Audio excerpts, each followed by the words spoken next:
Hey everybody, SouthernAviator here. Doing a quick vid, or at least I hope a quick vid, on PMDG and their takeoff numbers. So I want to start out by saying PMDG's numbers are, in my opinion, to be taken with a grain of salt. Nothing against PMDG. I think they make excellent aircraft, quite honestly probably the best there is for flight sim. But on this particular subject concerning their takeoff numbers, or the Vspeeds, I think there's some things that need to be understood. First, the numbers aren't necessarily correct. So I started by saying this. It would appear to me that their numbers assume that you have enough takeoff or runway length, and they also assume that you don't have a climb restriction, meaning something off the opposite end of the runway that you're going to have to clear after you take off.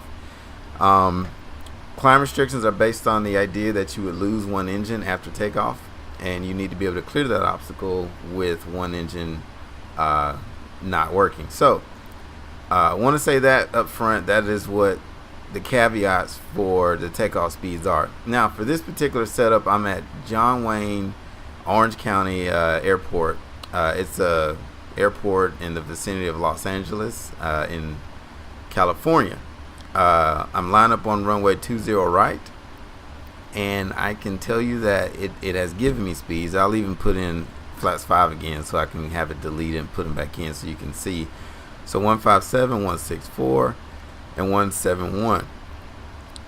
Those are the numbers that it gave me. I'm at a gross weight of 639.9, so almost 640,000 pounds. And I can tell you for sure, with a 5,700 foot runway, I would certainly be off the end of the runway before I got to VR.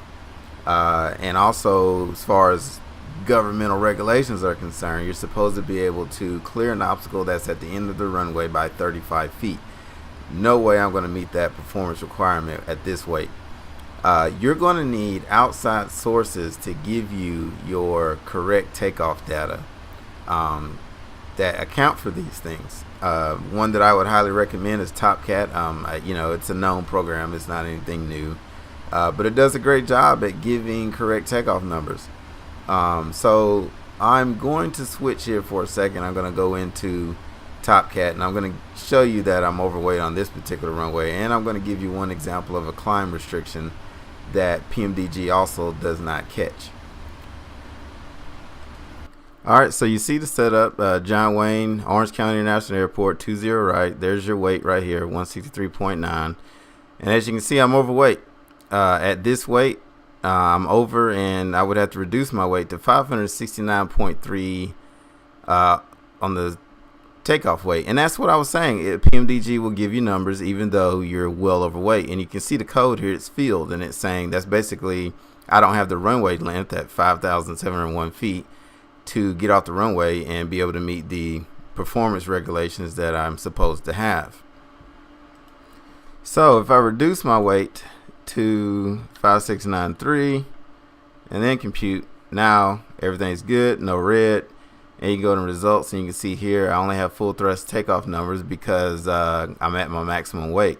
But let's say we reduce that weight to 500,000, compute that. Not only will it give me numbers, it will give me flex temps, as it's sometimes referred to, or reduced thrust temps, or also assumed temps is referred to. And I go all the way up to 33 degrees C and still be able to take off. At 34 degrees and above, it's not authorized because at that point we don't have the performance needed to execute a safe takeoff. Alright, so now we have here San Francisco, 19 left is the runway, same weight, wind still calm, flaps 5, and when we compute it, there it is. We have an obstacle restriction, C for climb limitation, and it's saying that I'm overweight. So the weight I would have to get down to in order to be legal, as it's referred to, is 618,000.4, and the climb limitation is right here. So you have the particular obstacles that are limiting you on that particular runway. So let's go into the sim and see if PMDG will give me numbers. Alright, so now we're back in the sim. This is for San Francisco, as you can see here. Set up for a London flight, but it's fictitious. I'm just making it up just to get an example in there. Set it for 1.9 left. You go to the takeoff reference page. Let's put in flaps 5 so we can get new fresh speeds. I'm going to switch it for flaps 15, and then I'll go back to flaps 5.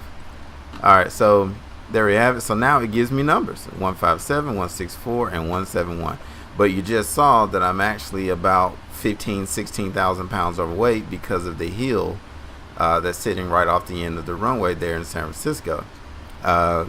So again, the conclusion or the point to this, like I say, is just to show PMDG does not always give you accurate numbers. It can lead you into a situation where you don't have the proper performance needed to get off a runway correctly. And I'll reiterate, nothing against PMDG.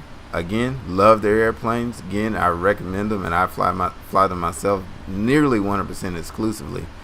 But yes, their takeoff numbers aren't necessarily accurate. So that'll conclude the vid. Guys, thanks for watching. I plan on continuing to do more vids and have uploads, every once a week or something like that, maybe more. And so don't be afraid to like and subscribe if you found this video informative, or if you got anything out of it. I plan on doing more, so again, like and subscribe if you don't mind, and you can see my vids in the future. But in any case, that'll do it for this one. Southern Aviator, see ya.